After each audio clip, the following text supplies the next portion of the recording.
My lady, my love, forgive me, I failed you, I lost. Didn't even keep the key safe after you gave it to me. Come, protect our Wintersun, but if you can't, take me away. Take me to your castle in the clouds. Marhevok's prayer does not go unanswered.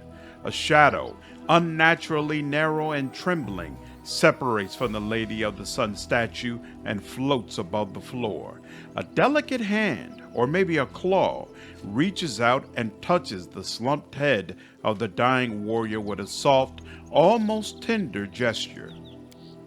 And then you hear an airy, otherworldly voice directly in your mind. Why are you mortals so fond of breaking other people's toys? So you're the rot that's festering in Wintersun.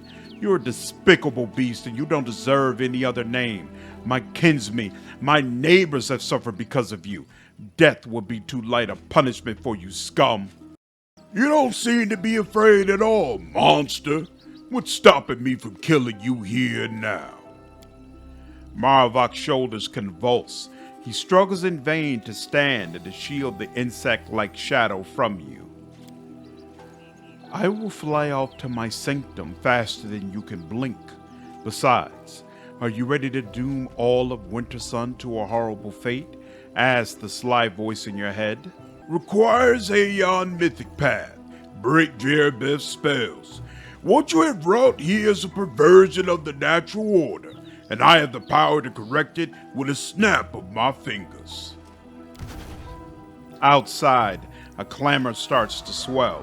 1, 2, a dozen voices cry out in astonishment, then horror. No, not me. Please, rasped Marhevok, struggling to lift his head off the floor.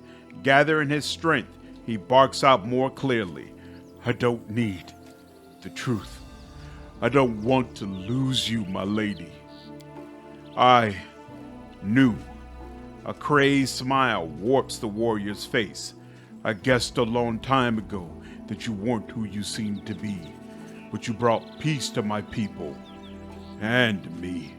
And I kept your secret as best I could. I stamped out any suspicions and the people who voiced them sometimes. I want to live in your light.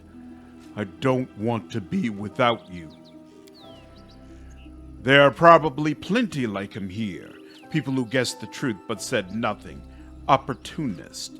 These people have lived for too long under the influence of demons. They should all be isolated, subjected to strict re-education, and those whose loyalty remains suspect should be executed. They have enough blood on their hands to be sentenced to death 10 times over.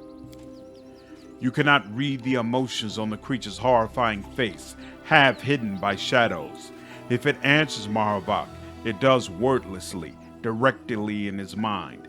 After a moment of silence, you hear a voice in your head. Give him to me.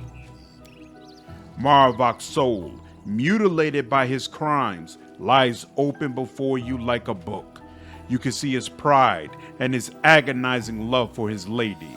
But you also see islands untouched by corruption, a chief's loyalty to his clan, and reverence for the will of his ancestors. Lawful. Requires Aeon mythic path. Force Marhevok to see the truth. Chief Marhevok, you are guilty of betraying your clan. You are guilty of letting your sworn enemies into your home, trampling the memory and law of Sikors. Your sentence is the burden of truth. Look upon the thing that you loved. Your power crashes down on the chief in a single fearsome strike, ripping him out of the grip of the illusion. The false memories, the warped perspective, all of it dissipates like smoke, leaving behind the exaltation of unforgiving truth. Marhevok withstands the shock of your power with surprising equanimity. He raises his eyes to Jerribeth and beholds the grotesque creature unflinchingly. I have been judged. I have been fairly judged, and I must make amends to my people. Farewell, my lady. Farewell, but know, You were and always will be my son. Jerribeth twitches oddly. You cannot tell if she is speaking to Marhevok, but her words for you are a malevolent wave of chittering. I could not stop you, Commander. In this place, at this time, I could not stop you. But we'll see what happens next. Jerribeth's shadow disappears into the portal, and her departure spells the end of an era in the life of Wintersun.